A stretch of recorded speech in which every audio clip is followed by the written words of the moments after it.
Сайн мэцхан өрхөм үзэгчдээ 80 сэдэв нэвтрүүлгийн ээлжид дугаар эхэлж байна. За энэ удаад бид зорилтод үзэгчдэд зориулсан 80 сэдэв нэвтрүүлгээ бэлтгэж байна.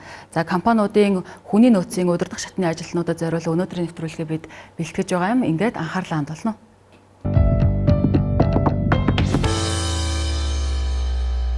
Ингээд өнөөдрийн сэдвээр ярилцахаар студид маань Ганабел институтийн гүйцэтгэх захирал Ган Долгор багш маань хүрэлцэн ирсэн байгаа. За мөн түнчлэн компаниудын захирлууд болох нэлээд хүндтэй зочд маань хүрэлцэн ирсэн байгаа. Цаг зав гарган бидний урилгыг хүлээж авсанд их баярлалаа та бүхэндээ. Тэгэхээр ялангуяа энэ хямралын цаг үе бол компаниудын хүний нөөцийн бодлогыг тэр бүтэц системийг нэлээд шалгасан цаг үегээд байна л да тийм. Тэгэхээр юун түрүүнд үзэгчдтэй ойлгомжтой байх үднээс Монгол ажилчид бас нэг онцлог байдаг баха. Монгол хүний нөөцөд. Тэр онцлогт тулгуурласан Монгол удирдагчийн зам байдал удирд гарга туршлага ер нь ямар байх ёстой талаар та нэг хэлж өгөөч те. За тэгэхээр ер нь олон улсын түвшинд ажил хэрэгч хүн, удирдагч хүн ямар ур чадвартай байх ёстой вэ гэдэг юм судалгаанууд байдаг. Яг Монгол удирдагчдын хувьд бол ямар ур чадвартай байх ёстой вэ гэдэг юм судалгаа үндэсний хэмжээнд бол байдаггүй. Гэхдээ манай Ганабел институт сүүлийн 6 жилийн хугацаанд сургалт зөвлөх үйлчилгээ хийж явах явцдаа бас давхар судалгаа хийсэн. Тэгэхээр манай Монгол удирдагчдын хувьд яг зайлшгүй байх ёстой ур чадвар бол ажил хэрэгч хүнд байдаг зан чанарууд бас давхар байх ёстой гэдэг юм байна энд гарч ирсэн. Яад вэ гэхээр одоо жирийн хувийн зохион байгуулалт, цагаа төлөвлөдөг, ажлаа төлөвлөдөг ийм наад захын энэ ур чадрууд манай Монгол удирдагчдад ер нь бол их дутагддаг юм байна. Нэмэх нь одоо Монгол удирдагчдын хувьд бол энэ зарчимтай тий өөрийн гэсэн үзэл бодолтой зарчим суурилт шийдвэр гаргадаг энэ чадвар бас их дутагддаг юм байна гэж гарч ирсэн. Мэдээж одоо алсын хараатай байх, одоо бодлогоудаа гаргаж ирдэг, тий төлөвлөгөөгөө гаргаж ирдэг, хүний нөөцийн бодлогодоо ач холбогдол өгч чаддаг, дээрээс нь хүнээ удирдах чаддаг, сэтэлжүүлж чаддаг, хөгжүүлж чаддаг энэ чадрууд бол мэдээж Монгол удирдагчдад хэрэгтэй л байх ба. Тэгэхээр бид нар одоо удирдагч хүн юм байх хэрэгтэй гэж нэг талаас ер нь нэлээд шахсан маягтай тий. Ингээл удирдагч хүн өөрсдөө ч гэсэн нэлээд шахсан маягтай байдаг тий. Гэхдээ бас нэг хүний нөөцийн нэг онцлог байна тий. Тэрэнд зориулсан удирд гаргаар барил гэж ер нь танахаас гаргасан уу?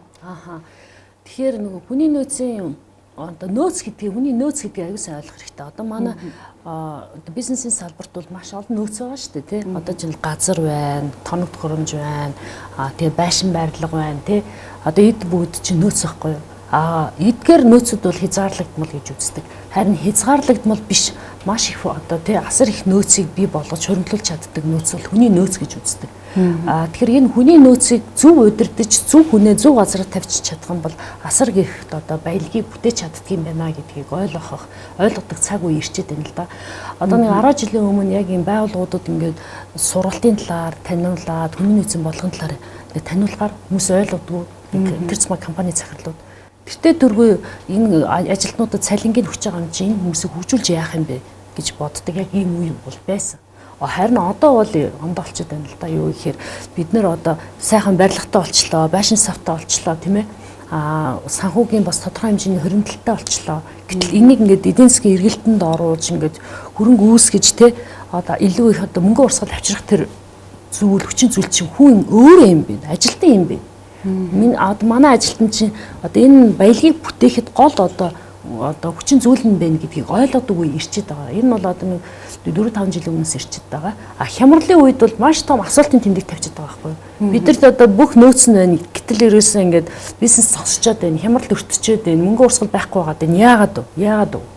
Гэтэл дийлэнх байгууллагууд бол хүнээ ингээд халах юм уу те маш их цомтгол явуулаад. Тэрнээс өмнө бид нар хүний нөөцийг хэрхэн зөв удирдах ёстой юм бэ? Яаж төлөвлөх ёстой юм бэ гэдгийг гаргаагүйгээс энэ үүсэж байгаа байхгүй.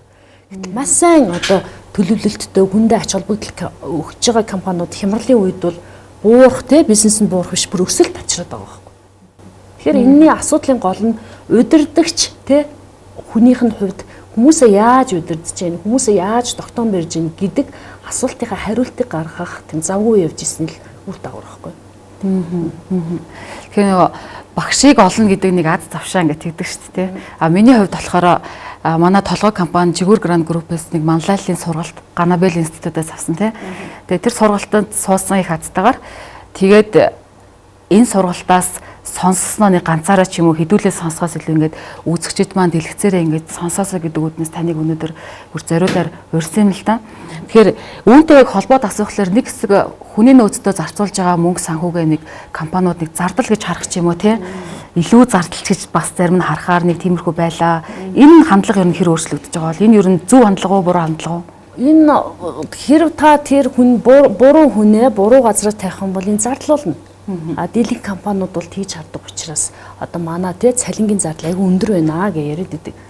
Гэтэл та хүмүүсээ сургаа зөв хүнээ зөв мессен дээр тавьж чадах юм бол энэ хүмүүсийнхээ хүчээр л тэр компани томорно, тэр компани өсөж хөгжинэ, тий зах зээлээ байр суурийг баталгаажуулах байхгүй. Тэгэхээр бид нэр харах өнцгөө л өөрчлөх хэрэгтэй байхгүй. Тэгэхээр харах өнцгөө өөрчилж зөв хүнээ авахын тулд нөгөө хүний нөөцийн бодлого гэдэг юм аа л гаргаж ирэх мэрэг байна.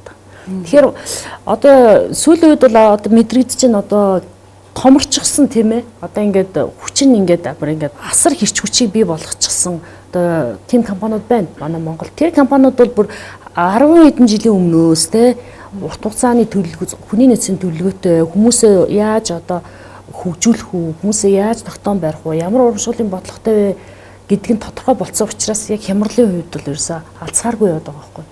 Харин дийлэнх одоо Монголын компаниудад яагаад одоо ингэ хөл алдаад байна гэхээр ерөөсөө урт хугацааны хүний нөөцийн бодлого байгаагүй тэ яг энэ хямралын үед хүмүүсээ яаж одоо мотивацлах уу, яаж сэтэлжүүлэх үү, тийм ээ, яаж өөрөөр сэтгүүлэх үү гэдэг ийм бодлого байхгүйгээс болоод унаад байгаа байхгүй. Тэгэхээр бидний хувьд бол юун дээр аюулсан анхаарах хэрэгтэй вэ гэхээр энэ хүний нөөцийн бодлогыг бол удирдагчид гаргах хэрэгтэй байдаг. Гэтэл компаниудыг хараад хахад санхүүгийн хүний нөөцийн албаныхаа дагыг л чи хүний нөөцийн бодлого гаргадэл орчиж байгаа байхгүй. Гэтэл хүнтэй холбоотой хүн удирдах байгаа хүн болгон одоо яг энэ хүний нөөцийнхаа бодлогыг тодорхойлоход оролцох хэрэгтэй байд юм байна. Дээрээс нь бас нэг чухал ойлгох хэрэгтэй юм бол манай одоо ингээд компаниуд стратеги төлөвлөгөөгөө гаргацдаг. Гэтэл хүний нөөцийнхаа бодлогыг тусад нь гаргах гэдэг байхгүй. Гэтэл энэ хүний нөөцийн бодлого бол стратеги төлөвлөгөө байжгаад байсан цагт нь тэрэн дээр суйрлаж гарах хэрэгтэй байхгүй. Гэтэл тусад нь салгаад идэв. Тэгэхээр стратеги төлөвлөгөө гингүүт 5 жилийн дараа одоо манай компани одоо 20 хүнтэй байсан бол одоо 50 хүнтэй болно. 10 салбар компанитай болно. Одоо жилийн эргэлт нь тийм байна. Тийм хөрөнгөтэй компани болно ч гэдэг юм уу те.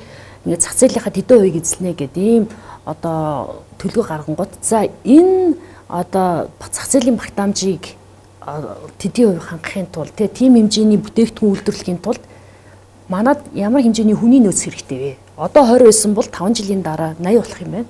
80 болохын тулд одооноос бид нар тэр 20 хүнээ хизэнээс одоо бэлдэж эхлэх үү? Тэр 20 дээр хэдэн хүнийг дарааж авах уу? Тэрний дараагаар хэдэн хүн авах уу? Ингээд төлөвлөлсийнхаа дараагаар хоёр дахь алхам бол бүрдүүлэлт хийдэг. Зөв хүнээ сонгох. Тэгэхээр зөв хүнээ сонгох гэхээр тухайн байгууллагт нөгөө алсын хараа үнэт зүйлс нь байж ич зөв хүнээ сонгох гэдэг байгаа байхгүй. Одоо үнэт зүйлс гэдэг нь ажилдаа сэтгэлээсээ ханддаг тийм ээ. Маш бүтээл сэтгэлгээтэй урт хугацаанд тэр байгууллагатай доктортой ингэж ажиллах хүсэл сонирхолтой тийм хүнийг аавна гэдэг нөгөө үнэт зүйлс дээр оролцох юм бол хүнээ сонгоход аюу хэлбэр болчихж байгаа. Гэтэл одоо бид нар ингээд байгууллагуудыг харж байхад хүнээ сонгохдоо зөвхөн нөгөө CV-гийн ч юм уу хараад дэд сургалтаа юм байна. Тэдэн жил ажилласан туршлагатай байна гэдээ авцсан хойноо тэр хүн яг манай байгууллагын соёл тохирох уугүй юу гэдгээрээс тооцдог. Тэгээд тооцдог гол шалтгаан тухайн байгууллага үнэт зүйлсээ тодорхойлоогүй, алсын хараа тодорхойлоогүй, манад яг ямар хүн тохирох вэ гэдгийг тодорхойлоогүйгүйс. Янз янзын хүн авцсан хойноо энэ манай тохирохгүй байна. Энэ хүн муу ажилтан байна ч гэдэг юм уу. Ингээд тухайн орж ирсэн хүнд бурууга тохиолдог. Асуудлын гол нь удирдагчдад байгаа байхгүй. Тэр удирдагч дотроо тэр хүний нөөцийн бодлогодоо суулгаагүй байхгүй. Тэр бодлогын цаана стратеги төлөвлөлт нь байхгүй байгаа байхгүй. Энэ дээр ингэ алддаг. Дээрээс нь хүмүүсээ одоо мундаг хүмүүсийг бүрдүүлчдэг. Хэн таантан бодлогоор мундаг хүмүүсийг татаад авчлаа гэж бодъё. 3 дугаарт нь тэр хүмүүсийгээ хөгжүүлдэг. Хөгжүүлнэ гэдэг маань авчирсан мундаг хүмүүсээ гэсэн үг. Авчирсан хүн. Одоо жишээлбэл та одоо нэг компанид орлоо. Гэтэл та ингээд эдийн засагч гэдэг ажлаар орчоод дараа нь энэ компани CEO болох ирмэлцэлтэй гэж болно шүү дээ. Гэтэл тэрийг нь харахгүй зөвхөн чи энэ ажиллаа л хийгээд ингээд тэр хүнийг дараад авах юм бол би уг нь бол тушаал твшмээр байдаг, удирдах ажил хиймээр байдаг. Надад энэ байгууллага тохирохгүй юм байна гэж гар авчиад байгаа байхгүй. Тэгэхээр тэр хүн хувь хүн юу бодож юм? Эсвэл тэр ажиллаа л хийгээд байх сонирхолтой юу? Эсвэл бас нилээн одоо тушаал твших ирмэлцэлтэй юу үгүй гэдгийг мэдэх хэрэгтэй байгаа байхгүй. Тэгэхээр карьер төлөвлөлт гэдэг юмыг тухайн байгууллагын зорилгыг хувь хүний зорилготой уялдуулж ич нэг карьер төлөвлөлт гэдэг юмыг гаргамаар байдаг. Тэрийг гаргадаг байгууллагууд маш зөв. Тоотой нэг гарын 5% багтах Монгол хэдэн компаниуд байгаа. За дараа нь ингээ хүмүүсээ ингээ хөгжүүлчихэд дараа нь тэр хүмүүсийн гүйцэтгэлийг үнэлэх хэрэгтэй байхгүй. Зарим нь аягүй мундаг бүтээмжтэй ажиллаад байдаг, зарим нь муу ажиллаад байдаг. Гэтэл тэрийг нь үнэлэхгүйгээр яарал салхингийн бодол ижлэхийн тавьчаал байдаг. Тэгэнгүүт би илүү зүтгэлтэй санаачлагтай ажиллаад байдаг. Нөгөө санаачлагтай ажиллаж байгаа надад тааруу ажиллаад таслаад байдаг тийм ээ. Сэтгэл гаргахгүй ажиллаад байгаа бүтээмж муу үр дүн муу авчирж байгаа хүнтэй ижлэхэн цайлаа аваад ах ингээд хүн дотроо бодож байгаа ш. Тэнгүүтээ за энэ миний ажиллах газар биш вэ гэж гар авчиж байгаа. Тэгэхээр энэ саяны миний ярьжсэн 5 цогцсон бэжиж тэр хүний нөөцийн стратеги гэдэг юм гарч ирж байгаа байхгүй. Тэгвэл зарим байгууллагуудаа харж байхад бид нар сургасан нөгөө хүн чинь үр дүн гарахгүй л биш дээ. Гэтэл тэр бодлого нь байхгүй, урамшуул нь байхгүй, гүйцэтгэл нь байхгүй юм чинь мөнгө зарцуулаад сургалт өгчдөг. Тэр сургалтын үр дүнгийг нь хэмжмээр байдаг. Гэтэл тэр үр дүнгийг хэмжих боломжийн тэр газар нь олохгүй бол тэр сургалт чинь зарлалчаад байгаа. Тэр хүний нөөцтэй эртнээс анхаарат ирсэн компаниуд бол хямрахгүй байна, бага хямарч байна гэж таны хэлж байгаа ер нь зөв. Зөв би миний гол хэлэх гэж байгаа санаа бол тэр. Манайхаа ер нь үйл ажиллагаанд хэр анзаарагдаж ажиглагдаж байна те. Хүний нөөцтэй ер нь манай орлогчд маань хэр анхаарч байна. Хямралын үед хэр мэдэгдэж байна. Анхаарч исэн бол бас бага хямрах ч юм уу тиймэрхүү байдал хэр мэдэгдэж байна те. Сайн байна уу, намайг Эко Бити салууны захирал оюун жаргал гэдэг. За хүмүүс даагийн нэрээр нэлээ сайн мэдэх баха. За би одооноос нэг 3 жилийн өмнө ганцаар оцорсон байсан. Ажил дээрээ юу? Хамт олон дундаа ажиллагаасан гарсан. Бүгд гараа авчихсан. Тэгээд тэр чийсээ жинхэнэ толгой ажиллуулж байна л да. Яагаад би ингээ ганцаар оцорч юу? Тэр юу гэхээр сая гандлахур гişээ хэлсэн 5 зүйлийг надад 4 дутуу байсан байхгүй юу? Хүсэл нь байгаад байдаг. Гэтэл системтэй болж өгөөгүй, тэгээ цогцолж өгөөгүй учраас би бүх хүмүүс нөгөө багийн тоглолт хийх гээд ганцаараа ингээд нөгөө чөлөөт уран бүтээлчээр яваад өгсөн. За тэрэн дээрээс бодоод эхлэнгүүт дахиад би босч эхэлсэн. Дахиад хүүхдүүдэд аваад сургаалт хийгээд эхэлсэн. Тэгээд зүгээр өөрөөхөө л зүгээс хэлэхэд би хямралаар айгүй амжилттай ажиллаж байгаа. Харин би хямралаар миний орлого бүр өсөөд байгаа. Яа тэр юу гэхээр яг хямрал болохоос өмнө би яг эдгээр суураа ингээд зүв тавьж чадсан учраас одоо надад төвгүй, харин би бүр хямрал гэхээр би их аамрын боддог гэсэн байхгүй. Бүгд дампуураал тэгэл хэвээр нэр арай гайгүй ардаа хур өнгөтэй тогтож үлддэг гэдэг миний бодлыг миний хийсэн зүйл зөв систем намайг харин бүр хямралаар харин ч амжилттай ажиллаж болох юм байна штэ. Хямрал гэдэг бол айдас биш юм байна. Хин зөв системийг эзэмшсэн тэр хүн гараа явах юм байна. Тэгээд яг зөв зүйлүүдээ гаргаад ирэхлээрээ цаад хэтийн өсөлтөө харна. Мэдээж компани дотор ажиллаж байгаа ирээдүйн SEO болохыг хүсэж байгаа залуучууд компанийнхаа дотор яг одоо бүтцийг төлөвлөгөө хараад ирэхээр улам цаашаа илүү одоо ихтгэл найдвартай. Тэгээ би одоо бол ерөнхийдөө ажилласаа хагас хөндөрсөн гэж болно. Гаднаас орж ирж байгаа залуучууд энэ яг ямар одоо мессен дээр тохирох хүн бэ? Энэ хүний хүсэл яг юу байна те? Энийг сонсож шин залуу тийм боловсон хүчингүүдийг гаргаж ирэх тэр цагаа гаргадаг болсон. Ямар гоё мэ те. Тэр байхгүй байсан дөрвөн танд байсан нэг нь юу байсан талаар те. Тэгээ нөгөө дөрвийгөө ингэж төлөвшүүлэхийн тулд ер нь ямар алхмууд хийсэн? Өөрөөсөө эхлэх ёстой. Та хэр том компанийг бий болгоно тэр удирдагчаас шалтгаална. Таны сэтгэлгээ хэр том байна та тэр хэмжээгээр хөгжиж чадна. Та зүгээр нэг өнөө маргааш хоногийн хоолой өнгөрөхөөр бодож ивэл таны компани тийм л байна. Тэгэхээр би компани болоод тэр одоо надад хүсэл байгаад байгаа нь ямар ч байсан одоо олж байгаагаа нэг сургалт авчлаа өсгөчих юм биш үү гэсэн бодолтой байсан л да анх. Гэтэл одоо би бүгдөө хөгжснөөрөө амжилтанд хүрэх юм байна. Миний байгууллагын үйлчлэгчээс ахуулаад өнөөдөр одоо менежер хүртэл ижил төвшин сэтгэжиж би амжилтанд хүрэх юм байна гэдгийг би олж харсан. Тэгэхээр энэ бол удирдагч өөрийгөө л хөгжүүлэхээс эхэлнэ. Та өөрөө жижигхэн бодоод жижигхэн байгаад байвал та тэр хэмжээндээ л тэр асуудалтайгаа л байгаад байна. Та том сэтгэж та далаацтай хандчих таны компани таны хэрээр хөгжнө гэдэг одоо амин чухал зүйлийг ойлгосон. Тэр үед ганц юм бол за орчсон сургалт авахар л аюу сайн болох юм байна гэх юм байна гэж. Удирдагч ямар байна, хамт олон тийм байна гэдэг л яг үнэн үг байна тийм ээ. Одоо та ер нь ямар шиг удирдагч байна тэгээд? Одоо гайгүй. Тийм ер нь л гайгүй давгүй шүү. Ямар ч байсан миний төлөвлөгөө томрохын хэрээр миний компани томрох юм байна. Би өшөөг суралцах хэрэгтэй юм байна гэд. Ер нь суралцах байнгын тасралтгүй өөрийгөө хөгжүүлэх гэдгийг л ойлгосон. Намайг Алтан Загас гэдэг. Би хуваараа бизнес эрхлээд одоо 15 6 жил болж байна. тий ер нь эмч мэрэгчлээ. За тэгээ эмч хүн их мундаг бизнес хийнэ гэж гарсан. За тэгэл хийгээл. За тэгэл нэг 4-5 жилийн өмнө гинт сэрсэн байгаа юм. Яасан гэхээр зэрэг нэг хийгэлээсээ юу ийсэн яасан ерөөсөө мэддэхгүй, хамт олон яаж явж байгааг мэддэхгүй, байгууллага ойлгохтой удирдах чаддаггүй. Тэгсэн яасан бэ гэсэн чинь би ерөөсөө бизнес гэдэг юм өөрөө ойлгоогүй, мэдэхгүй. Бизнес гэдэг маань өөрөө түрүүний хэлсэн цогц систем юм байна гэдгээ би өөрөө ерөөсөө мэдээгүй явсан. Эмч би хүнээ үзэгдэл болно гэж бодоод юм хийгээ явжсэн. Энэ бол айгүйх буруу байсан. Өшөд дээрээс нь сая удирдагч ямар байна? Байгууллага яг тийм байна гэдэг манай дагийн саялсан те. Яг тэрийг өөрөө их ойлгосон. Тэгээд ер нь бол нэгэнт энэ бизнесийг хүнээр хийлгэж байгаа учраас хүнээ хөгжүүлэх хэрэгтэй байна гэдгийг бол би аягүй сайн ойлгосон. Тэгээд ер нь 3 жилийн өмнөөс ингээ бодлоготойгоор өөрхөн боловсон хүчнүүдийг сургаад бүр багаас нь дөнгөж сургал ангаах төгсөнгүүт нь л твшүүлээ сургаад ингээд хүнийхээ нөөцийг нэлээд бэлдэж эхэлсэн. За тэрнийхээ хэрээр одоо бол бас харьцангуй бас дажгүй. Энэ хямрал ер нь бол хямралыг бол хүн өөрөө хямрал гэж харуул хямрнуу гэхээс энэ бол хямрал биш. Хямралын үеэр айгүй их боломж байдаг. Энийг олж хараад хийгээд хүн хөдөлмөрлөж чадах юм бол хямрал гэдэг бол ерөөсөө асуудал биш тийм ээ. Тэрийг бол манайхан бүгд мэдж байгаа. Тэгээд нэлийн хүмүүсээ сургаад тавцсан. Одоо миний үйл ажиллагаа доктортай дайжгүй сайхан явж байгаа. Энэний сайхан болох байхаа гэж найдаж байгаа. За баярлалаа. Намайг Таштулан гэдэг лидерийн тойлдон компани санхүү хариуцсан захирлаар ажиллаж байна. Уг нь бол бизнес хийх гээд ингээ маш их оролдлого хийгээд одоо дандаа бүтлгүүтээд ингээд лээсэн. Тэгээ яг юу юм бизнес гэж юу юм, хүний нөөц гэж юу юм, стратеги гэж юу юм ингээд энэ бүх зүйлээ хооронд нь системгүйгээр холилдсон байсан.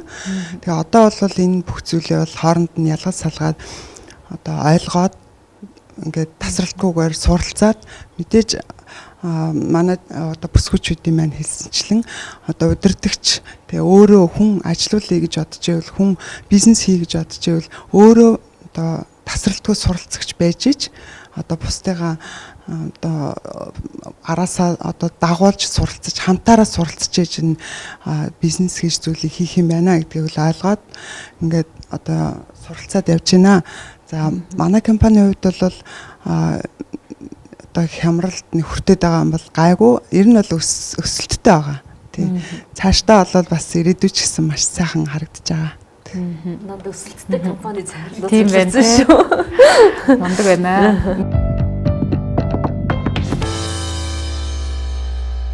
Практик туршлага болохоос асуулт асуумаар санагдаад байна л да тий. Одоо нэг зүгээр л нэг цаг зуурын ашиг хонжооны төлөө явж байгаа биш. Яг ингээд цаашдаа доктортой хөгжиж, алсын хараатай бай гэсэн компани болгоно л нэг хамтдаа явах те хүний нөөцийг бол хүсдэг те. Тэгээд нөгөө CV-г нь хараад сонгочдөг гэж та түр хэлсэн шүү дээ.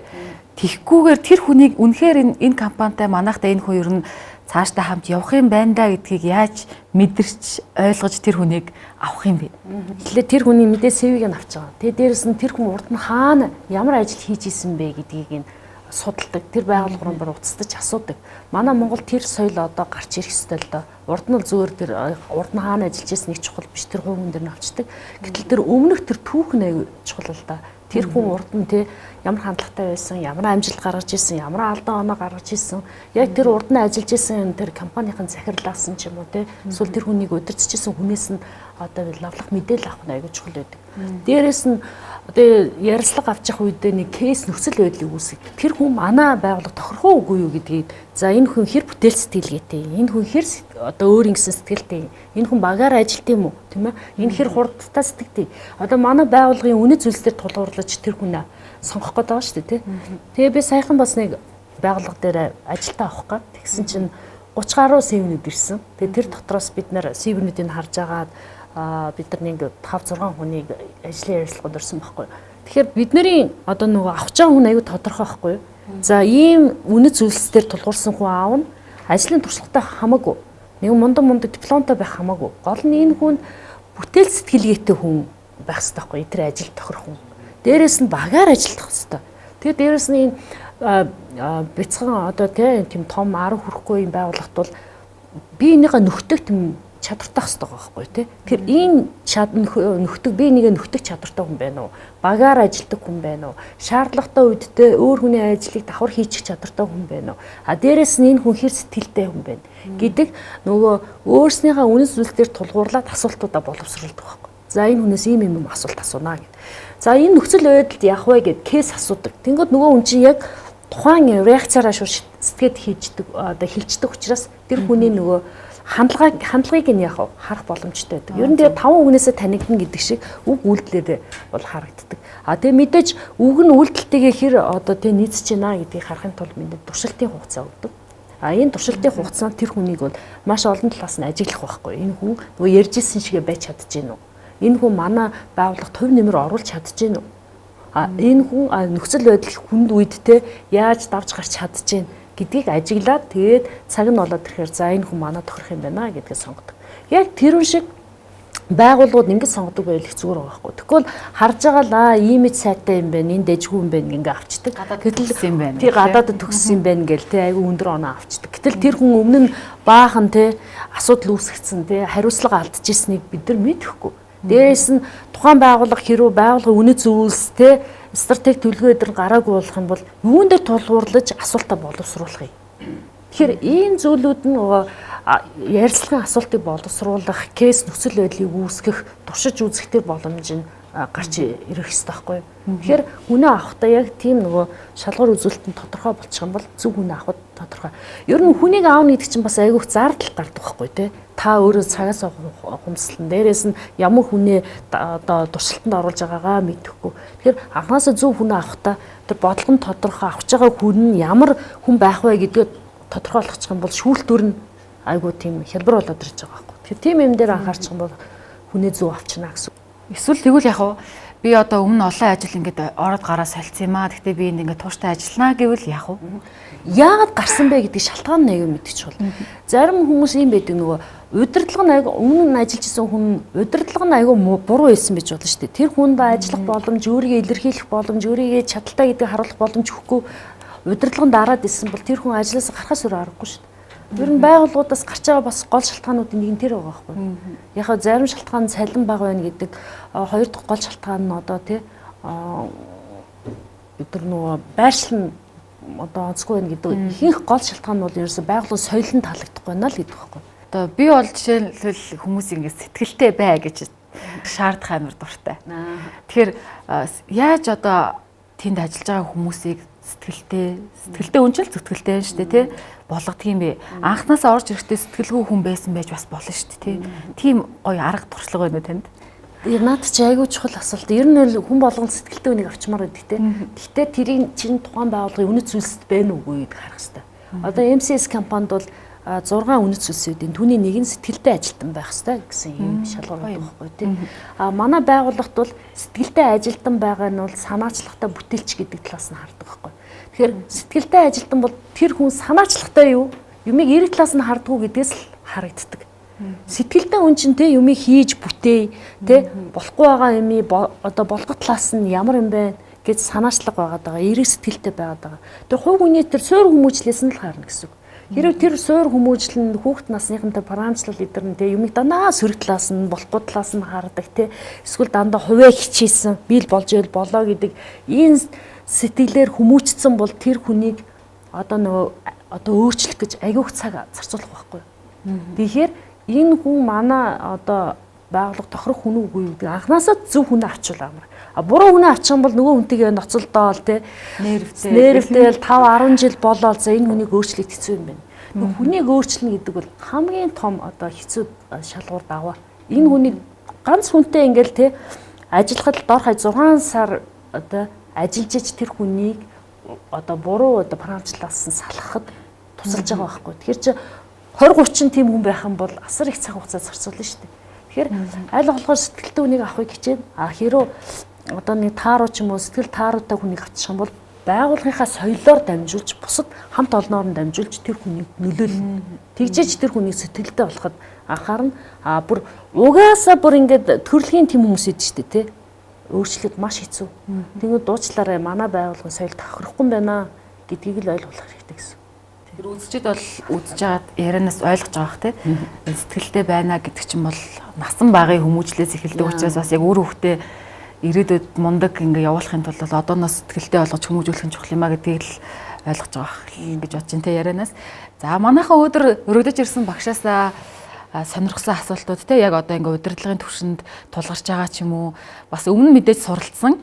Гэхдээ одоо бас тэрийг нэг нөхөд нэг мэдээд авчихсан гэсэн асуултууд байна те. Сайн байна уу? Хишиг сонгох компани захирал Норж маань. За нөхрөвтэй ойрлохоор Ганабел институтэд хамтарч суралцаад ойролцоо орол нэг 4-5 жилийн ардаа үлдчихсэн байж байна. Зөвхөн өөртөө удирдаад байх ш дараагийн хүмүүсийг ингээ бэлтгэх ёстой байна гэдгийг олж харж ирсэн. Тэгээ ингэхэд болохоор энийг болохоор маш их цаг хугацаа зарцуулаад ах шиг санагдаад нэг хөшөө богинохон болох боломжтой өдөр гэж. За бодит амьдрал дээр үүсдэг асуулт байна л да. Тэгэхээр эргээд одоо ингээд бизнесээ байгуулад удаагүй байгууллагын хувьд бол шинээр эхлэхэд айгүй амархан. Шууд нөгөө байгууллагынхаа алсын араа үнэт зүйлс бид нар ер нь ямар хүн авах юм? Ямар одоо хандлагатай хүмүүс авах юм? Ямар чадвартай хүмүүс авах юм гэдгийг тодорхой болгочихвол айгүй амар байдаг. Зүг хүнээс сонгоо ингээд хөгжүүлээд ингээд явчихсан. Нэлээд олон жил болцсон тий 10-20 жил болчихсон. Хууччууд гэж байгаа ш. Хуучууд чинь хуучин соёлоор явцсан. Тэгээд бүх юмыг шинээр эхлээд цоо шин соёлыг бий болохоор хамгийн хэцүү одоо тулгардаг юм нөгөө хуучууд чинь ер нь альва хүн өөрчлөлтөнд дургүй байдаг байхгүй. Нөгөө тасан газрын даав зөөлнө гэдэг шиг хуучин газартаа удаан хугацаанд байцсан хүмүүс чинь хуучин тэр нөгөө тогтцсон одоо дүрм журамнда тассан байгаа байхгүй. Тэгээ шинэ дүрм журам гарахаар хамгийн их эсэргүүцдэг хүмүүс бол байгууллага дотор хуучин ажилчид байдаг. Тэгэхээр энэ хуучин ажилчдын дотор ингээд өөрчлөлтөнд ингээд ийм амархан тасамтгай тийм хүмүүст бол асуудалгүй. Өөрчлөлтөнд дургүй хүмүүс бол яг байгууллагт их хамгийн одоо өөрчлөлтийг хийхэд саад болдог. Буюу одоо хүмүүсээ бэлтгэхэд шин соёл сурахад саад болоод байдаг байхгүй. Тэгэхээр эргээд тэр хуучин соёлтой өөрчлөлтөнд дургүй хүмүүс дээр тусгаалan ажиллах тийм хөтөлбөр боловсруулж тэр хүмүүсээ шин соёл руу авч явдаг. Тэгэхээр танай компанийн хувьд бол хэрэг тий арай томорч амжаагүй одоо нэг 5-6 жил байгаа бол тэр ажилтнууд нь тийм олон жилийн ажилласан туршлага байхгүй байгаа байхгүй. Тэгэхээр гайгүй. Тэр хүмүүсийг сурахад ерөөсө хүрийн нөөцийн бодлогоо нөгөө 5 цогц шатлаар нь жигд ингээ аваа явчих юм бол хүмүүсээ хөгжүүлж, урамшуулж те нөгөө тогтоон байрах тэр бүх юма хийхэд одоо удаан хугацаа шаарддаг. Манайх шинэ компани 1 жил болж байгаа. Тэгээд бас яг багшийн ярьж байгаа дээр яж нь л да монголчууд их хвчлэн нөгөө сэтгэл гэж бас ер нь ярьдаг амьдрал дээр гэхдээ бас нөгөө яг ажил дээр гараад ирэхээр сэтгэл гарах нь ер нь хойрог те.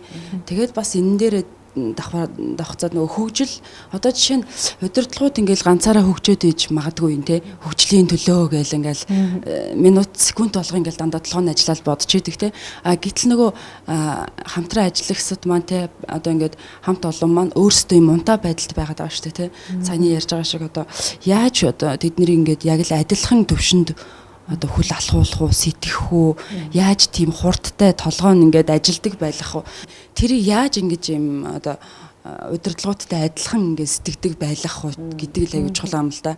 Хэдий бид нар ингээд магадгүй чи дэвшээсээ те одоо чи дахиад одоо магадгүй манайх одоо салон оногийн салон чи дахиад одоо ингээд нэг салбар нээгээд аваад гарах хэрэгтэй чи бас гэсэн одоо миний мөрөөдөл байна. Гэвч тийхгүй байгаад байгаа нь аягүй тийм утгартай. Миний хувьд тийм. Тэр бол яг үнэ бас амьдралаас ураж харсан асуудал байдаг. Яг үнэ. Тэгэхээр энэ бол эргээд хүний нөөцийн бодлого дээрээ тусгаж өгөх хэрэгтэй байхгүй юу? Удирдагч та одоо мэдээд авцсан, туршлагатай болоод эхэлсэн. Одоо бол нөгөө хүмүүс дээрээ ажиллах цаг болсон байхгүй юу? Тэгэхээр эргээд бодохоор нөгөө сургалтын төлөвлөгөө гэж гаргаад. Сургалтын төлөвлөгөөнд менежерүүдэд зориулсан сургалт, ажилтнуудад зориулсан сургалт гэдэг хоёр түвшинд хийгддэг. Яа тэгэхээр менежерүүд хүмүүсээ яаж мотивацлах уу, яаж удирдах уу? Ажилтнуудад бол тэр чадвар хэрэггүй байхгүй. Тэр хүмүүс яаж урдах уу, ажиллаа чанартай хийх үү? Яаж санаачлаг гарах уу гэд өөрснийх нь одоо амин тулсан шаардлагатай гэсэн тэр хэрэгцээн дээр тулгуурлаж сургалтуудыг хийвэл их зүгээр. Одоо жишээлбэл манай дээр нэг ийм сургалт өгдөө. Хэрхэн санаачлагтай ажиллах вэ гэд. Энэ сургалт бол ажилтнуудад зориулсан сургалт. Байгууллага удирдлагуудад санаачлаг хэрхэн өрнүүлж системийг бий болох вэ гэдэг сургалт. Тэгэхээр хоёр өөр. Хэрвээ ажилтнууд нь тэр санаачлагыг яаж өрнүүлэх үү, яаж системийг үүсгэх вэ гэвэл тэд нар сонирн биш байхгүй юу? Тэ? Гэтэл яаж та санаачлагтай ажиллах вэ? Санаачлагтай ажилланаар таны амьдрал ингэж сайжирна. Таны цалин өснө. Та хамт олонтой хүлээн зөвшөөрөгдөн, тэ? Таны карьер өснө. Жишээлбэл ийм амьд жишээ байна гэдэг ингээд бодит амьдралд жишээ гаргаад тэгээд энэ санаачлагтай ингээд ажилласнаар таны амьдрал, таны ажил аль нь сайжирнаа. Энэ бол яг хож зарчмаар явдаг. Тэгэхээр та санаачлагтай ажиллахын тулд та өөрөө юу хийх вэ гэд өөрснөөр нь төлөвлөгөө гаргадаг байхгүй. Тэгээд эрэнгүүт би ингээд санаачлагтай ажиллахын тулд одоо энэ салооны одоо бизнест одоо ажиллаж байгаа хүн байл. За хүмүүсийг угтахын тулд чин сэтгэлээс угтах юм байна. Тэ? Одоо орж ирсэн хүнд бол зүгээр асуугаад байх биш. Тэр хүнд ямар хэрэгцээ байна гэдгийг нь асуулт асуугаад байх юм бол энэ хүн орж ирээд үйлчлэгээ аваад сонсохгүй байнгын хэрэглэгч болчих юм байна шүү дээ. Гэт ингээд хувь хүн өөрт нь тохирсон хэрэгцээнд нь тохирсон сургалтын нөхөр тэр хүмүүст шууд наалдаж өгдөг байхгүй. Тэгээд тэр хүмүүс би ингээд хоёр хүн те ингээд сайхан үйлчлээд ороод ирсэн чинь байнгын үйлчлүүлэгч болчих юм байна. Тэгэхээр надаас гадна миний энэ ажилтан бас ингээд өөрчилжүүл хэрэгтэй юм байна шүү дээ гэд ингээд багаараа ажиллаад эхэлдэг. Тэгэхээр энэ би хувь хүн өөрөө санаачлагтай ажиллахад надад энэ чадрууд хэрэгтэй юм байна гэдгийг сургалтыг өгчих юм бол их зүгээр. Дээрээс нь багаараа ажиллах юм бол багаараа хүчрэх болох юм байна гэдэг ийм сургалтууд. Тэгэхээр хувь хүнд нь зориулсан сургалтын сэдвээ зөв сонгох юм бол тэр хүмүүс шууд нөлөөлөл орно. Тэгэхээр одоо томоохон компаниуд бол сургалтыг топ түвшинд дунд шатны удирдлагууд, тэг менежерүүд, тэг анхан шатны ажилтнууд гэсэн 3 түвшинд нь сургалтыг тэр хүмүүст нь зориулж сургалтаа өгдөг. Тэгжээч тэр хүмүүст нь дор бүр ойлгож аваад одоо өөрчлөлт гарна гэсэн үг. Тэгэхээр оногийн маань асуултнаас ургуулаа ботход яг иймэрхүү асуудал тулгарч байгаа бол мэдээж менежерүүдтэй суралт авах хэрэгтэй байна тий. Тэгээ бас нөгөө талаас нь дандаа л нөгөө талаас нь бодно шүү дээ ерөөсөн. Нөгөө талаас нь бодхолоор одоо Ганабел институт бол яг миний ажигласнаар дандаа тийм боломжтой болчихсон ч гэдэм үү хүний нөөцтэй угаасаа чухал гэдгийг мэддэг болсон компаниуд л ер нь дажгүй яваад байгаа тийм компаниудад ингээд голцоо сургалтаар яваад байдаг үзэгчдийн маань дунд бас нэг тийм бяцхан хэмжээний бизнес эрхэлдэг. Тэгээ хүмүүс нэг тийм жоохон унтаадаг байгаад байдаг. Тэгээ танаас сургалт авчиг гэхлээр жоохон үнэтэй ч юм уу бас мөнгө зарцуулах болчаад байдаг. Тийм хүмүүст одоо энэ нэвтрүүлгийг үзэж байгаагийн ач тус гэдэг юм уу давуу тал болгож та нэг одоо сургалтгүйгээр тэр хүмүүсийг сэрэх арга хэлж өгч. Тийм. Ягаад сургалтгүйгээр ихээр өөрөө өөрснийгөө хүн хөгжүүлж болно шүү дээ. Гол нь нөгөө өөрийгөө системтэйгээр хөгжүүлэх тийм чадвар сураагүй бол яалтчгүй гаднаас сургалт авчиж гадны тусламж авах хэрэгтэй болж байгаа байхгүй. Зарим одоо мундаг хүмүүс үйдэг. Яг ингэ бодоод үзэхээр эргээд манай монголчуудын суралцах хэв маягтай шууд холбоотой. Манай монголчуудын суралцах хэв маяг бол хин нэгнэр заавал хянуулдаг, хин нэгнэр жичлүүлдэг. Энд чи эргээд нөгөө 10 жил их сургуулийн боловсралтай салшгүй болбод байгаа хгүй. Манай багш нар хөөе даалгавраа хийсэн үү, яаж ийж ийн гэдэг. Гэтэл нөгөө баруунд чи ингээд би дааж суралцах тийм чадрыг нөхцөн байгаа хгүй. Тэгэхээр энэ суралцах юм маягаас шалтгаалаад манай Монгол одоо нөгөө компани захирлууд бол би ингээд би дааж суралцахаар нэг л зөвч яваад байгаа юм уу, үгүй ч юм уу, надад нэг чиглүүлээд өгөөч гэдэг байхгүй. Тэгэхээр энэ бол бас монголчуудын онцлог байгаа байхгүй. Тийм учраас би дааж суралцах бүрэн боломжтой. Гэхдээ та тэр хүн тэр компани удирдлага би энэ хаана хүрэх гээд байгаа. Компани ямар түвшинд аваачих гээд байгаа. Би ямар чиглэлээр суралцах ёстой юм. Надад санхүүгийн боловсрал дутуу юм уу? Хүн удирдахдаа асуул байгаа юм уу те? Мөнгөө зохицуулахдаа тааруу байгаа юм уу? Тийм ээ. Эсвэл тэр хүмүүстэй зөв үед нь зөв одоо те шийдвэр гаргах чадвар нь дутуу байгаа юм уу гэдгээ мэдчихэж өөрийгөө хөгжүүлж болно. Энэ бол чөлөөтэй. Зүгээр өөрийнхөө туршлага дээр харж байхад манай Монгол удирдагчдын хувьд бол маш завгүй. Нөгөө яаж өдөр тутмынхаа нөгөө ажилдаа сатараад өөрийгөө системээр хөгжүүлэх тэр нөгөө одоо чадвар нь гэх юм уу тэр нөгөө өөрийгөө системтэй хөгжүүлэх цаг хугацаа өөртөө зарцуулж чадахгүй учраас би юунаас эхлэхээ мэдэхгүй байгаа. Тэгэхээр яалтчгүй нөгөө тийм мэрэгжлийн одоо хүнээр зөвлөгөө аваад надад ямар чадварууд хэрэгтэй байна гэж төлөвлөгөө гаргаж явах нь манай Монгол удирдагчдад хэрэгтэй юм лээ. Би даа суралцаж болно. 3 дугаарт бас юм байна. Одоо ингээд мөнгө төлөх юм чадвартай боломжийн болсон бизнесийн байгууллагууд байгаа шүү дээ, тэ. Одоо жишээлбэл жигээр гарант ч юм үндэсний хэмжээний компаниудад бол төсөвтэй тийм байгууллагууд байгаа. Дунд хэмжээний компаниуд бол тэгээд бас төсөв гаргаад ингээд суралт авчиж байгаа. Сургалтын төсөв байхгүй, сургалт авч үзээгүй, тэгсээр хүмүүсээ хөгжүүлэх шаардлагатай ийм нөхцөлд яах вэ гэсэн асуулт байна, тэ. Тэрнийг бид нар тооцоогүй биш, тооцсон.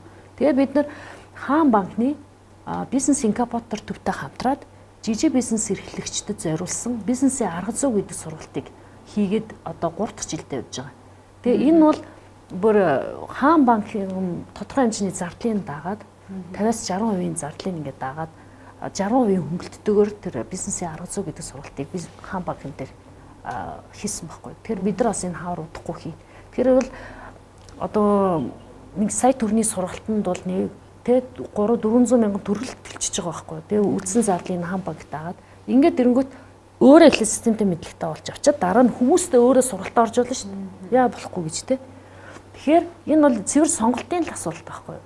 Та хэр би даад суралцах чадвартай юм. Хэр өөрийгөө хөгжүүлэх төлөвлөгөөтэй юм. Тэрнээсээ шалтгаалаад өөрийгөө хөгжүүлэх бүрэн боломжтой. Надад бас төлөөлж хэлсэн асуугаарай гэд ирж амжаагүй гэж дамжуулсан бас асуулттай. Тэгээд миний бас асуулттай. Энэ асуулт хоёр яг нэгдэж байгаа юм л да. Би ч бас тийм нэг юм байсан. Ерөөсөө ингээ монголчууд нэг жижигхэн хэмжээний компани бичил бизнес эхлэнгүүтээ хамгийн дөрөнд хүний нөөцөө зардлага ханаал манай нэг хамаатангийн хин байгаа лээ.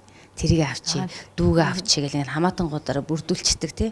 Тэгжээтэл яванда бизнес томрол ирэнгүүт чи нөгөө хамаатангууд маань би захирлын дүү юм чи намайг ямар халах юм биш гэд ингээд нэг юм сөрөгч гэж бас хэлэхэд хэцүү юм. Нэг тийм байр суурийг бий болгоод дархлаатай болоод л тий. Тэгэд энэ дээр яг хариулт өгөөч. Энэ бол яг дийлэнх Монгол компаниудад тохиолддог зүйл аха. Тэгэл нөгөө эмээ нуцтал. Гүй чи наад дүүгийнхаа хүүхдийн тэрнийг нэг ажилд аваатгаач гэл. Нөгөөдг нь орж ирэнгүүт өө их ч намайг халах юм биш гэд ингээд идэв тий. Энэ бол нэлээд олон компани дээр ажиллагд надад ч гэсэн бас байсан л зүйлийн нэг. Тэгээ та энэ дээр өөрийнхөө бодлыг бас хуваалцаж. Бас л амьдралаас урагч харсан. Тэгэхээр энэ бол эргээд дахиад тэр компани бодлоготой холбоотой. Хэрэв тэр байгууллага бодлогогүй байсан бол яалтчгүй нөгөө халчхаар хамаатан нуурлах гад идэг те халчхаар одоо багшин жуулах гад идэг ч юм ингээд дандаа нөгөө найз нөхдийн хүрээлэлээр бүрдүүлчихэр чи яалтчгүй тэр хүнийг хаж болохгүй нөгөө байдалд орно гэдэг шиг болж байгаа байхгүй. Хэрэв бодлого нь айгүй тодорхой те зөв хүмүүсээ зөв газарт нь байрлуулнаа одоо чаддаг хүмүүст нь те цалин зөв одоо урамшуулыг нь өгнө гэл хэлэнгүүт чаддаг хүмүүс нь ялгараад ороод. Дээрээс нь гүйцэтгэлийнхаа системийг одоо зөв системийг бий болгочно гэвэл одоо танил нэг одоо даагийн манай компанид ороод манай одоо төрсөн дүү ч юм уу хамаатны дүү идэг. Гэтэл даагийн дураараа дургээд яваад идэг те ямар ч чадвар гарахгүй ямар ч бүтээмж гарахгүй юм байгаад байгаа бол уучлаарай зарчим юм байна. Чадвартай хүмүүст нь чадaltaй одоо те цаах хөстөө мөнгөний урамшуулна өгнө гэд гэтэл норжмаа илүү сайн ажиллаад идэг. Гэтэл ерөөсөө таних манай одоо хамаатан биш үлэг нэнгүүд нь норжмаад өгөх хөстөө цалингийн яг шударгаар өгөөд ахаар мань хүн хэлэх байхгүй. Ааха. Энд чинь танилын хүрээ те танил талаараа авдаг энэ систем биш юм байна энэ байгууллагт. Би өөрөө чадлаараа ажиллах хэрэгтэй юм байна гэд. Ингээд систем нь өөрөө зөв байгаад ирэхээр аяанда те тогтож үлдээд хэрэг муухай ажиллаад би өстэй энэ компанид ажиллахгүй намайг харж үзэхгүй байгаад байна гэд ингээ гомдоод явах нь. Тэр бол ерөөсөө байгууллагын соёл байгаа. Тэгэхээр байгууллагын соёлоо зөв хийгээд удирдагчд нь зөв шаардлага тавиад уучлаарай чи миний төрсөн дүү ээж болно. Чи манай хамаатны дүү ээж болно. Гэтэ та ажиллаа хийж чадахгүй яалтчгүй энэ мундаг ажил хийдэг хүнд өхөөсөр аргагүй. Энэ бол надаас болоогүй. Энэ удирдлагын энэ ёс дүрмэн те журам нь юм байгаад байгаамаа гэдгээл ойлгуулчих хэрэгтэй. Тэгэхээр ойлгуулах чадвартай байх систем үзүүлэх дүрм журамтай байх юм бол энэ бол асуудал биш. Ажиллагчид ингээд сүүлийн үед хит их төлөвшсөн зан төлөвтэй үнийг ажилд авахаас зайлсхийх хэрэгтэй гэдэг зөвлөд байна л да. Тэгээд хит их төлөвшсөн зан төлөв гэж ямар зан чанарыг хилээд байгаа юм бол энэ дээр би бол ингэж харж байна. Төлөвсөн гэхээр өмнө нь өөр одоо соёлд те өөр байгууллагын соёлд ингээд ажилдсан туршлагатай тэр туршлага нь одоо байгаа соёлд нөлөөлөд байгаа тэрийг хилээд байгаа. Тэгэхээр зарим байгууллагууд ингэдэг олон жилийн ажлын туршлагатай эсвэл хин нэгэн байгууллагад ажилласан хүнийг авахар дэмий үйд ингэ. Гол нь дэмий нь юунд гэхээр тэр хуучин байгууллагын соёл нь нөлөөлөд байгаа байхгүй. Тэгэхээр тэр нь бол тэр хүндээ буруу биш байхгүй. Тэр ажилласан туршлага чи асар их цаг хугацааг тэ туулж иж тэр туршлагыг хоримтлуулсан байгаа байхгүй. Эргээл тэр авах гээд байгаа тэр байгууллагын соёлоос дахаар шалтгаална. Тэр хүнийг одоо уусгаж аваад шин соёлдоо тэ одоо уусгаж авах тийм чадвар байна уу? Эсвэл тэр байгууллага өөрөө ямар ч соёлгүй юм чинь тал талаас ирсэн соёлтой хүмүүс чи өөрөө өөрснийхээ соёлыг л яах вэ? Соёлоороо л ажилдаа хандна шүү дээ. Тэгэхээр тэр хүн 20 жил ажилласан байна уу, 10 жил ажилласан байна уу, ямар ч ажлын туршлагагүй байна уу? Янз янзын хүмүүс авахдаа гол нь биш. гол нь тэр байгууллага өөрийн гэсэн соёлтой байх юм бол тэр соёлоороо л цааш явж байгаа. Одоо ингээл MCS-лэг соёл гэж ярьж. Тэр чинь соёл нь өөрөө хүчрэх учраас ямар ч хүн тэр соёлд нь яг тасаа тэр соёлыг хүндэтгээ явж байгаа байхгүй. Тэгээ тэр соёлын нэг хэсэг болоод байгаа. Тэгээ эргээд бодохоор нөгөө асуултын гол нь бол тэр олон жил өөр газар ажилласан, өөр соёлоор явчихсан хүмүүсийнх нь буруу биш байгаа байхгүй. Тэр хүмүүс чи өөрийнхөө л тэр туршлага дээр тулгуурлаж аливаа таандаа шүү. Тэгэхээр тэр шинэ ажилд орж байгаа тэр байгууллага нь өөрөө хүчрэх соёлтой байж чадвал хэнийг авах нь чухал биш байгаа. Тэр олон жилийн туршлагатай хүн муу хүн туршлагагүй те шинхэн цаасаараа байгаа сайн хүн биш байгаа байхгүй. Тэгэхээр асуудлын гол нь тэр байгууллага өөрөө соёлтой байна уу? Бидний одоо эрхэлж байгаа бизнес бол яг цэвэр 100% ур чадвар дээр тулгуурласан бизнес л дээ. Тэгэхээр хэрвээ үйлдвэрийн дамжлага дээр ч юм уу байдаг бол коноф дараад хоногт тэдэн үйлдвэрийг гээд хянаа сууж ах байхтай. Гэтэл яг одоо өсчтийн хувьд бол яг цэвэр ур чадвар нь гартаа байдаг. За нэг сайн өсчин авъя гэхээр тийм хувийн одоо эго айгу өндөртэй би гэдэг ингээд юм сасах чадваргүй болсон. Тэгэл айгу амбицтай тийм болчиход идэг. За одоо тэрнээс жоохон юу яагаад л ёс зүйн жоохон горим багтай тий нөгөө талаараа бас. За тэрнээс гайгүй шиг хүн авъя гэхэлэр жоохон ингээд даруухан болоод ирэхээр чадвардаа жоохон тиймэрхүү болоод ирдэг. Их хэцүү. Оноо өтер нэг салбарыг болохоор бас энэ дээр санал нэгдэх байхаа тий. Тэгэхээр ер нь одоо тэр одоо яаж одоо уургалж авах юм бэ гэж асуумаар юм уу? Ном утгаж авах юм уу? Өөр юм болгох юм бэ гэдэг. Тий. Хэцүүлдэ энэ бизнес яг нөгөө тэр одоо ёс зүг байж болно, тэр алдаатай байж болно, тэр цагтаа ирдэггүй үйлчлүүлэгч байгаа цагийг завсардаад иж магадгүй. Тэгтэл хэрэглэгч тэр хүнийг зорьсоор л яадаг байхгүй юу? Яа тэгэхээр нэг сэтгэл ханамжуудыг одоо нэг гоё үйлчлэгийг өгсөн тохиолдолд хүмүүс салдаггүй байхгүй юу? Тэр нэг онцлог талтай. Тэгэхээр тийм хүмүүсийг ер нь яаж өөрийн болгож авах юм бэ? Тэрэн дээр та нэг зөвлөгөө өгөөч. Энэ ч та шууд нэг асуултанд шууд хариулцгаар оновчтой хариулт байж чадахгүй бах яа. Тэгэхээр одоо Монголын одоо энэ бизнесийн салбарт энэ өсчин гоо сайхны энэ салбар өөрөө нэгдүгээр шинэ хөгжиж байгаа салбар. Дээрээс нь ийм удаан жилээр ингээд бизнес систем үүсгэсэн тийм байгууллага Монгол байхгүй байхгүй. Тэгэхээр тийм соёлыг бий болгоогүй, тийм соёлд орж нэг хэсэг болоогүй дандаа хуваараа бизнес эрхлэх тийм статустай олон жил явцсан байхгүй.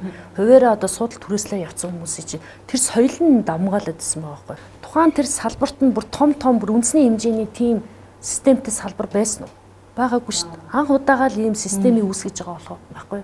Тэгэхээр урд нь дандаа ганцаарчлсан тоглолт хийдэг те суудал түрээслэлээ л яваад идэг байсан тэр өсчтийн гаргаж байгаа тэр нөгөө хандлага чинь байх ёстой юм байхгүй. Урд нь тийм л байсан юм чинь. Одоо нэг систем рүү ороод нэг том соёл руу ороод ирэхэр чинь хувь хүн өөрөө айгүй том тэмцэлд ороод байгаа байхгүй. Би одоо өөрийнхаараа байх уу, энэ соёл руу орох уу гэх. Тэгэхээр тэр хүний нэгдүгээр сонголт байгаа. Дээрээс нь тэр хүн бас том байгууллагын соёлын нэг хэсэг болъё гэж бодож ивэл өөрөө бас эго гэдэг үзлээсээ татгалзаж тэр соёлыг хүндэтгэх тийм сонголтыг хийж орж улж байна. Эсвэл тэр хүн өөрөө сонголтоо хийгээд би ганцаараа ингэ явсан дээр юм байна гэдэг. Тэгэхээр нэгдүгээр сонголтын асуудал байгаа. Хоёрдугаар тэр соёлд одоо оруулахын тулд айгуу тийм хүлээцтэй байх хэрэгтэй байхгүй. Манай салбарын хувьд бол одоо барилгын салбарын хувьд бол өвөлдөө ялтч ингээд зогсолт олдог үеуд байдаг штэ. Тухайн энэ цаг үеуд болохоор хүмүүсийнхээ ингээд бүрийн доктортлын нөөц бололцоо тэр юмнууд байдаг штэ. Нэг байгууллага гэсэн тийм итгэвчтэй зүйлийг нь болохоор хөдөө орон нутгад гараа явчихгууд нь яаж унтраахгүй барьж явах ёстой юм гэдэг байна. Дээрэс нь болохоор ер нь бол барилгын салбар миний тооцоогоор бол ойролцоогоор нэг 4 сар орчим ламарч байгаа. Энэ хугацаанд манайхан бас санхүүгийн асуудалд орооцолчдөг байхгүй юу.